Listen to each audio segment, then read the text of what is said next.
Every 4 years, the World Cup sweeps across the globe like a force of nature. Offices slow to a crawl. Fully grown adults break down in tears in public, unapologetically. Entire countries have seemingly come to a standstill because a single shot drifted past a goalpost. And amid all this collective obsession, there you are, completely indifferent, perhaps mildly irritated that your social feeds have been taken over by football shirts and match highlights. You've probably been told that's unusual, maybe even a little cold-hearted. Perhaps someone has looked at you with genuine concern, as if your lack of interest in a football tournament were some kind of psychological abnormality. But the evidence actually suggests the opposite. The real question is why billions of people become so emotionally invested in something they have absolutely no influence over. A game where complete strangers kick a ball around a field in a country most fans may never even visit. Yet somehow supporters experience those victories and defeats as if they were their own. We played terribly today. Really? You spent the match sitting on your couch. Psychologists call this phenomenon berging, basking in reflected glory, a concept first examined by Robert Cialdini in 1976. He found that university students were much more likely to wear clothing displaying their school's logo the day after their football team won than after it lost. They hadn't stepped onto the field, coached the players, or in many cases even watched the game. Nevertheless, simply being associated with the victory created a feeling of shared ownership. Human identity, it seems, can be remarkably opportunistic. What Cialdini was actually revealing was the extent to which people rely on group affiliation to regulate their self-worth. When the team succeeds, we succeeded. When the team loses, the wording quietly changes. They played badly today. The ego subtly distances itself from the failure. This isn't cynicism. It's simply the way social identity functions. And this is where you enter the picture. The person who watched the last World Cup final and felt absolutely nothing. Because at its core, sports fandom provides something deeper, a structure for belonging. The tribal impulse, the desire to feel part of something larger, doesn't disappear in people who aren't interested in sports. Most likely, you've simply directed it elsewhere. A niche community, a creative pursuit, a career that fascinates you, or a circle of friends where you feel genuinely understood rather than obligated to perform enthusiasm for a team you largely inherited from family tradition. People who don't care about the World Cup aren't lacking the need for connection. They've simply declined one particular avenue for satisfying it. And honestly, that avenue becomes rather strange when examined closely. Consider what happens inside the mind of a deeply invested supporter during a tense match. The uncertainty of the result generates a prolonged state of anticipation. The brain's reward system activates not only when something positive occurs, but also while waiting to see whether it will occur. Neuroscientists describe this unpredictability as a central component of behavioral compulsion, the same basic mechanism that makes slot machines so difficult to leave behind. It's called intermittent reinforcement. You never know when the next reward will arrive. Because the outcome remains unresolved, the brain stays intensely engaged. Sports taps into many of the same reward processes that make gambling so captivating. The tension between expectation and reality, the near misses, the dramatic last-minute goal that arrives just after you've accepted a draw. For people who don't feel this attraction, whose minds simply don't latch onto a match result, this isn't emotional emptiness. The attraction depends on an existing attachment. Without identifying with one of the teams, there is no personal investment.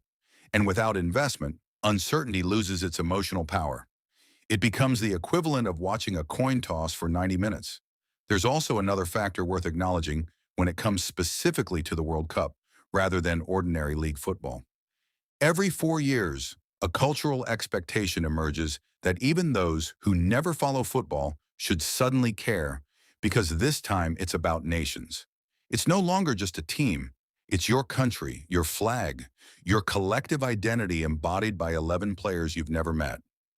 For some individuals, that framing is highly effective. The national dimension strengthens the emotional connection. It activates a sense of belonging that extends beyond ordinary team loyalty.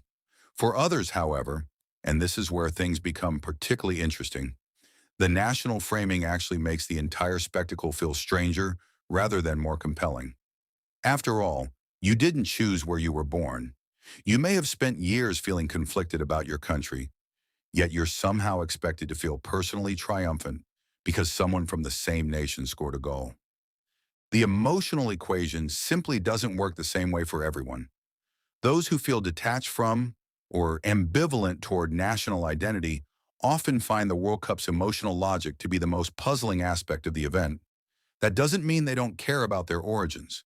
It simply means their relationship with them is more complicated than a flag printed on a jersey can adequately represent. Research on social identity consistently demonstrates that the degree to which people integrate a group into their self-concept determines how strongly that group's victories and defeats affect them. If the group never became part of your identity, its outcomes won't carry much emotional weight either. This realization tends to reframe the conversation in ways that are slightly uncomfortable for both fans and non-fans. The type of sports fandom we're discussing, a profound emotional attachment to strangers competing on a screen, is actually extremely recent in human history. For most of our existence, following a team wasn't even possible. The idea itself barely existed. Feeling that the successes of people you've never met are somehow your own and experiencing their failures as personal disappointment emerged through mass media, television, and global broadcasting. It only became possible on a large scale around the middle of the 20th century. Researchers such as Horton and Wohl observed as early as the 1950s that television was creating entirely new forms of one-sided emotional relationships between audiences and people they only knew through screens. There was little historical precedent for such connections. So when people describe sports fandom as an ancient instinct, they're only partly correct. The tribal tendency may indeed be deeply rooted, but the specific version we're discussing, wearing jerseys, painting faces, and feeling personally devastated when strangers lose a match you watched alone in your kitchen, is a product of the modern media era, not prehistoric human nature. Seen from that perspective, the person sitting calmly through a World Cup final may actually be responding in a way that's closer to humanity's historical norm. That's not a controversial claim. It's simply an intriguing possibility. The assumption that non-fans are missing out on some universal human experience becomes harder to sustain when that experience itself has only existed since the age of television. At the same time, fairness requires acknowledging that research also supports the fan side of the story. Strongly identified supporters often experience measurable boosts in self-esteem, reduced loneliness, and a sense of shared purpose that functions as an important social support system. Those benefits shouldn't be dismissed. The more meaningful distinction, and it applies equally to fans and non-fans, is between identities that genuinely fit and identities adopted because social expectations demand them. The supporter who truly comes alive when their country scores and feels the disappointment linger into the following day is experiencing something authentic.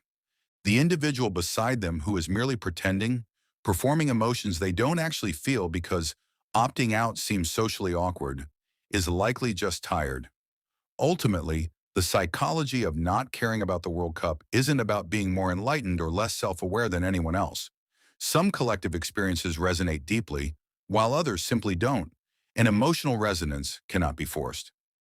Apathy means being indifferent to everything. This is something much narrower. It's more like evidence that your attachment system has already found another destination. In other words, there is nothing wrong with the way your brain works. It is simply invested elsewhere.